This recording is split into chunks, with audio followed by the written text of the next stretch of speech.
வணக்கம் நண்பர்களே. சினிமா மொழியில் இப்போ நம்ம என்ன பார்க்க போகிறோம்னு பார்த்தீங்கன்னா, ராக்கி, சாணிக்கா கீதம் ஆகிய படங்களை இயக்கிய அருண் மாதேசன் இயக்கத்தில் தனுஷ் நடித்திருக்கும் படம் கேப்டன் மில்லர். இந்த படத்தில் கதாநாயகியாக பிரியங்கா அருள்மோகன் நடிச்சிருக்காரு. இவர்களுடன் நிவேதிதா, சதீஷ், ஜான் குக்கான் உட்பட பலர் நடிக்கிறாங்க. இந்த படம் 3 பாகங்களாக உருவாகி இருப்பதாக கூறப்படுது. இந்த படத்தில் கன்னட நடிகர் சிவராஜ்குமார் ஒரு முக்கிய கதாபாத்திரத்தில் நடிச்சிருக்காரு. இந்த படத்தை சத்யஜோதி பிலிம்ஸ் நிறுவனம் தயாரிச்சிருக்கு. இந்த படம் 2024 பொங்கல் திருநாளையொட்டி ஜனவரி 11 வெளியாகும் அப்படின்னு சொல்லப்படுது. இந்த நிலையில் இந்த படத்தின் தமிழ்நாடு திரையரங்க உரிமை வியாபாரம் நடந்து கொண்டிருக்கு. செங்கல்பட்டு, கோயம்புத்தூர் ஆகிய விநியோக பகுதிகள் ரெட்ஜே நிறுவனத்தில் இருக்கும் செண்பகமூர்த்தியின் MSM நிறுவனம் பெற்றிருப்பதாகவும், திருச்சி பகுதியை ராது என்டர்டைன்மெண்ட் நிறுவனம் பெற்றிருப்பதாகவும், திருநெல்வேலி பகுதியை ஜியான் ஃபிலிம்ஸ் நிறுவனம் பெற்றிருப்பதாகவும், சேலம் பகுதியை செந்தில் பெற்றிருப்பதாகவும் அறிவிக்கப்பட்டிருக்கு.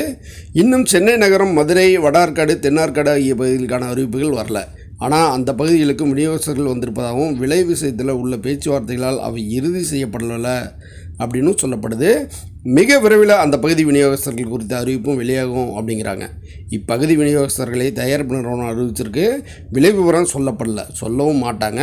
அந்த சொல்லப்படாத விலை விவரம் உத்தேசமாக கோயம்புத்தூர் 3.70 கோடி, செங்கல்பட்டு 6.50 கோடி, திருச்சி 2.40 கோடி, திருநெல்வேலி 1.10 கோடி, சேலம் 1.70 கோடி ஆகிய தொகைக்கு வியாபாரம் செய்யப்பட்டிருப்பதாகவும், சென்னை நகரம், மதுரை மற்றும் வடார்காடு, தென்னார்காடு ஆகிய பகுதிகளுக்கு தலா 2.50 கோடி விலை நிர்ணயம் செய்யப்பட்டு அதன் அடிப்படையில் பேச்சுகள் நடப்பதாகவும் சொல்லப்படுது.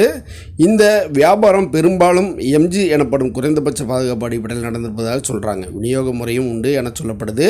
இதன் அடிப்படையில் பார்த்தா ஒட்டுமொத்த தமிழ்நாடு திரையரங்க வியாபார விற்பனை தொகை சுமார் 23 கோடி வருது. இதை தவிர கேரளா, ஆந்திரா, கர்நாடகா மற்றும் இந்தி ஆகியவற்றின் விற்பனையும் தொடங்கியிருக்கு. அதோடு தொலைக்காட்சி ஒளிபரப்பு மற்றும் இணைய வெளியீடு ஆகிய உரிமைகளுக்கான பேச்சுகளும் நடந்து கொண்டிருக்கு அப்படின்னு சொல்லப்படுது. மற்றும் ஒரு நிகழ்வில் சந்திப்போம். நன்றி.